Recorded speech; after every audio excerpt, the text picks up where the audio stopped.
আসসালামু আলাইকুম। Welcome to Mehrima cooking studio.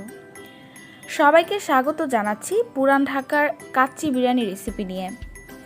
খাবার প্রেমিকদের কাছে কিন্তু এই নামটি অত্যন্ত পরিচিত। আর কাচ্চি সাধারণত মাটন দিয়ে তৈরি করা হয়, তবে আজকের কাচ্চির রেসিপিটি আমি আপনাদের বিফ দিয়ে তৈরি করে দেখাবো। আর এই বিফ দিয়ে বিরিয়ানিটি তৈরি করে দেখানোর কারণ হচ্ছে, অনেকেই আছেন যারা মাটন খেতে পছন্দ করেন না অথবা মাটনের স্মেলটা পছন্দ করেন না। যেহেতু বিফ আমাদের বাড়িতে বেশি অ্যাভেলেবেল থাকে, তাই আমি বিফ দিয়ে তৈরি করে দেখাবো। আর পারফেক্ট কাচ্চি বিরিয়ানির একটি বিশেষত্ব হচ্ছে, বিরিয়ানির মাংসটা হবে একদম সফট এবং চালটাও হবে ঝরঝরে। তাই আমার মতো পারফেক্ট বানাতে হলে পুরো ভিডিওটি ধৈর্য ধরে দেখতে হবে। তাহলে চলুন চলে যাই মূল রান্নায়। তো প্রথমে আমি বেরেস্তাটা তৈরি করে নেওয়ার জন্য এখানে পরিমাণ মতো রান্নার তেল নিয়ে নিচ্ছি। তেলটা গরম হয়ে আসলে আমি এখানে পেঁয়াজগুলোকে দিয়ে দেব। আর এখানে আমি 1 কাপের একটু বেশি পেঁয়াজ কুচি নিয়েছি। আর পেঁয়াজগুলোকে ডুবো তেলে ভাজতে হবে, এতে করে পেঁয়াজটা মুচমুচে এবং বেরেস্তাটা সুন্দর হয়।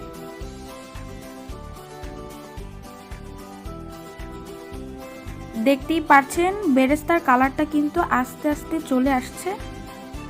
আর বেরেস্তাগুলোকে নাড়াচাড়া করতে থাকতে হবে, তাহলে সবগুলো পেঁয়াজ ভালোভাবে ভাজা হবে।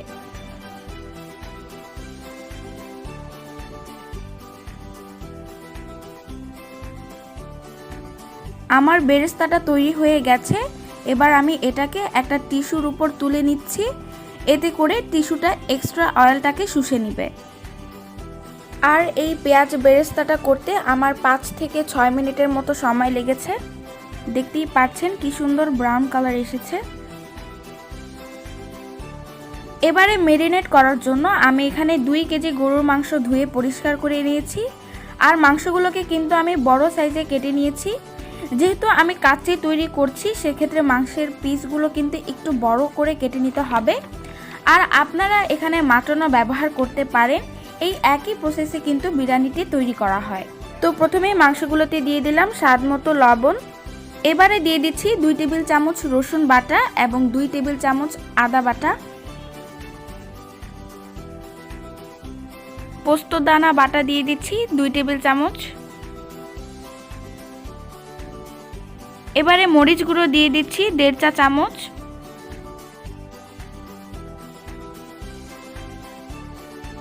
কাঠবাদাম বাটা দিয়ে দিচ্ছি 2 টেবিল চামচ। আর পেস্তো বাদাম বাটা দিয়ে দিচ্ছি 2 টেবিল চামচ। এখানে আপনারা যে কোনো বাদাম বাটাই ব্যবহার করতে পারেন, তবে সেক্ষেত্রে 4 টেবিল চামচ দিতে হবে। এবার আমি সেই বেরেস্তা করা পেঁয়াজগুলো থেকে 1 কাপ পরিমাণে পেঁয়াজ বেরেস্তা দিয়ে দিচ্ছি। এবারে ঘি দিয়ে দিচ্ছি 3 টেবিল চামচ পরিমাণে। জয়ত্রী গুঁড়ো দিচ্ছি 1 চা চামচ। জয়ফল গুঁড়ো দিয়ে দিচ্ছি 1 চা চামচ। জিরে গুঁড়ো দিয়ে দিচ্ছি 1 চা চামচ। সাদা গোলমরিচ বাটা দিয়ে দিচ্ছি 1 চা চামচ। এখানে আপনারা গোলমরিচের গুঁড়োও ব্যবহার করতে পারেন। আর কিছু কিশমিশ অ্যাড করে দিচ্ছি। 3-4টে আলু বোখরা দিয়ে দিচ্ছি। আর এখানে নিয়েছি 4-5টে তেজপাতা, কালো এলাচ, স্টার মশলা, কাবাব চিনি, 5-6টার মতো এলাচ নিয়েছি আর 1/2 চা চামচের মতো লং নিয়েছি। এবার এগুলোকে মাংসগুলোতে দিয়ে দিলাম। আর টমেটো সস দিয়ে দিচ্ছি 1 টেবিল চামচের মতো। আর কিছু পেস্তো বাদাম, কাঠবাদাম কুচি অ্যাড করে দিচ্ছি। আর এখানে আমি 1 কাপ দুধের মধ্যে কিছু জাফরান মিশিয়ে রেখেছিলাম, এর থেকে আমি এটাতে 2 টেবিল চামচের মতো দেব। আর বাকিটাকে আমি পরবর্তীতে ব্যবহার করব। এবারে টক দই দিয়ে দিচ্ছি 1 কাপ। আর এখানে আমি সেই বেরেস্তা করা গরম তেলটাকে দিয়ে দিচ্ছি 1 কাপ পরিমাণে। এবারে সকল উপকরণগুলোর সাথে মাংসটাকে ভালোভাবে ম্যারিনেট করে নিতে হবে। লক্ষ্য করলে দেখতে পাবেন যে আমি এখানে বেশ বড়সড় একটি হাঁড়ি নিয়েছি কাচ্চিটাকে তৈরি করার জন্য। যেহেতু কাচ্চি রান্নার মেইন প্রসেসটা হচ্ছে কাঁচা মাংসগুলোকে বিভিন্ন ধরনের মশলা দিয়ে ম্যারিনেট করে আধা সেদ্ধ টাইপ চাল একসাথে দমে রাখা, তাই বড় হাঁড়িতে কাচ্চি রান্নার জন্য উপযোগী। মাংসটা ম্যারিনেট করা হয়ে গেছে। এবারে আমি এর মাঝে একটি ছোট স্টিলের বাটিতে গরম কয়লা দিয়ে এর মধ্যে 1 চা চামচের মতো ঘি দিয়ে 10 মিনিটের জন্য সাথে সাথে ঢেকে দিতে হবে। 10 মিনিট হয়ে গেছে, এবার আমি ঢাকনাটিকে তুলে ফেলছি। এই প্রসেসটার কারণে রান্না শেষে কাচ্চি বিরিয়ানি থেকে একটা স্মোকি এবং শাহি ফ্লেভার আসবে, যেটা আপনাকে পুরান ঢাকার কাচ্চি বিরিয়ানির টেস্ট দিবে। আর এখানে আমি 10-12টার মতো মাঝারি সাইজের আলু নিয়েছি। আলুটাকে আমি আস্ত রেখেছি।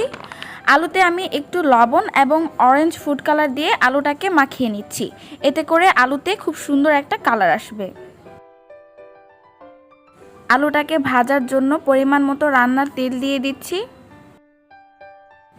তেলটা গরম হয়ে আসলে আলুগুলোকে এক এক করে তেলে ছেড়ে দেব।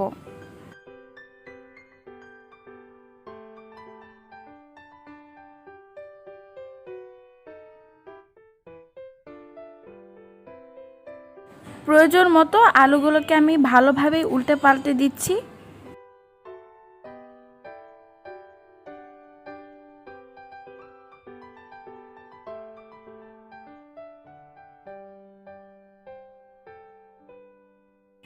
আলুগুলো ভাজা হয়ে গেছে, এবারে আমি আলুগুলোকে এক এক করে তুলে ফেলবো।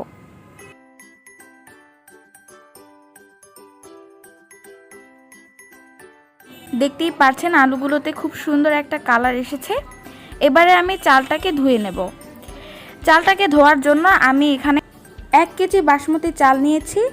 আপনারা পোলাওয়ের চাল দিয়েও কিন্তু বিরিয়ানিটা তৈরি করতে পারেন, তবে কাচ্চির ক্ষেত্রে বাসমতি চাল দিয়ে করলে কিন্তু বিরিয়ানিটা বেশি মজার হয়। এখানে আমি চালটাকে ভালোভাবে ধুয়ে নিচ্ছি।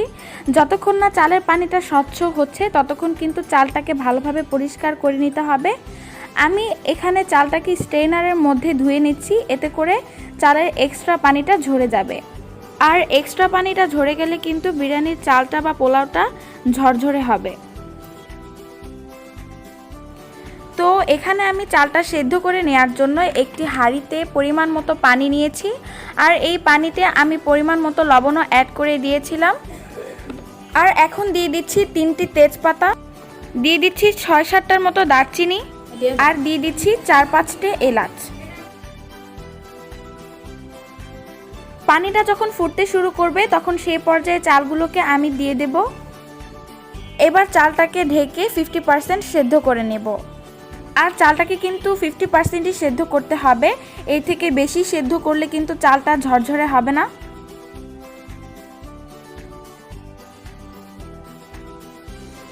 চালটা কিন্তু অর্ধ সেদ্ধ হয়ে গেছে। আমি একটি চাল তুলে আপনাদেরকে দেখাচ্ছি।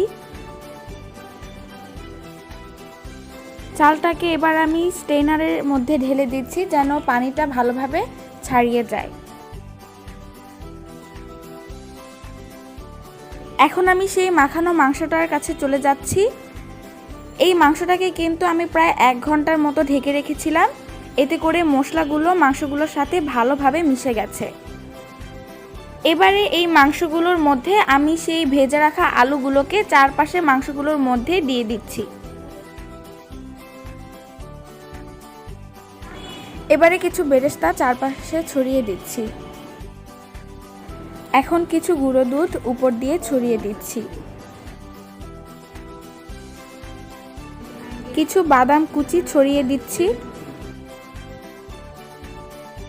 এবার আমি সেই দুধের সাথে জাফরানের মিশ্রণটাকে উপর দিয়ে অল্প করে ছড়িয়ে দিচ্ছি। এখন কিছু গোলমরিচ উপর দিয়ে ছড়িয়ে দিচ্ছি।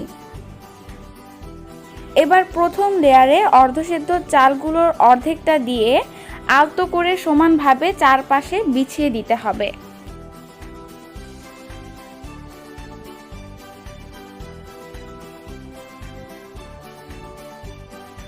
এখন সেই জাফরানের দুধটাকে উপর দিয়ে চারপাশে ছড়িয়ে দিচ্ছি। এবারে উপর দিয়ে আরও কিছু গুঁড়ো দুধ ছড়িয়ে দিচ্ছি। এবারে বাকি অর্ধসেদ্ধ চালটাকে একইভাবে চারপাশে বিছিয়ে দিতে হবে।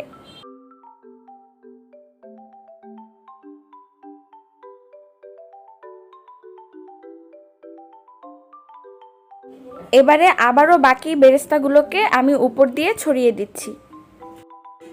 আরও কিছু বাদাম কুচি ছড়িয়ে দিচ্ছি। আরও কিছু কিশমিশ ছড়িয়ে দিচ্ছি। এবারে 4-5টা আলু বোখরা চালগুলোর মধ্যে গেঁথে দিচ্ছি। এবারে বাকি জাফরানের দুধটাকে আমি চারপাশে ভালোভাবে ছড়িয়ে দিচ্ছি। এবারে আমি 2 টেবিল চামচের মতো ঘি উপর দিয়ে ছড়িয়ে দিচ্ছি।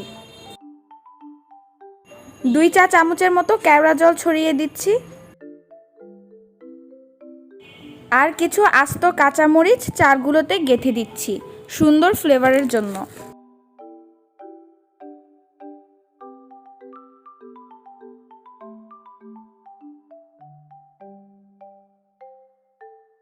এবারে হাঁড়ির মুখটা ভালোভাবে সিল করার জন্য নরমাল আটা গলিয়ে পাতিলের চারপাশে লাগিয়ে নিতে হবে।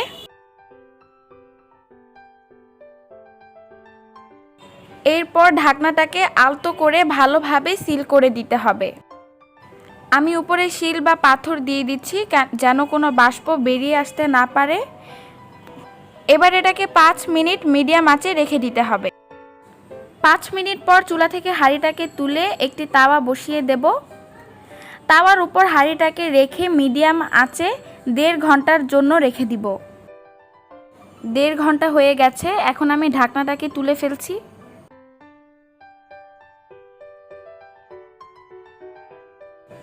আমার রান্নাটি পুরোপুরি তৈরি হয়ে গেছে।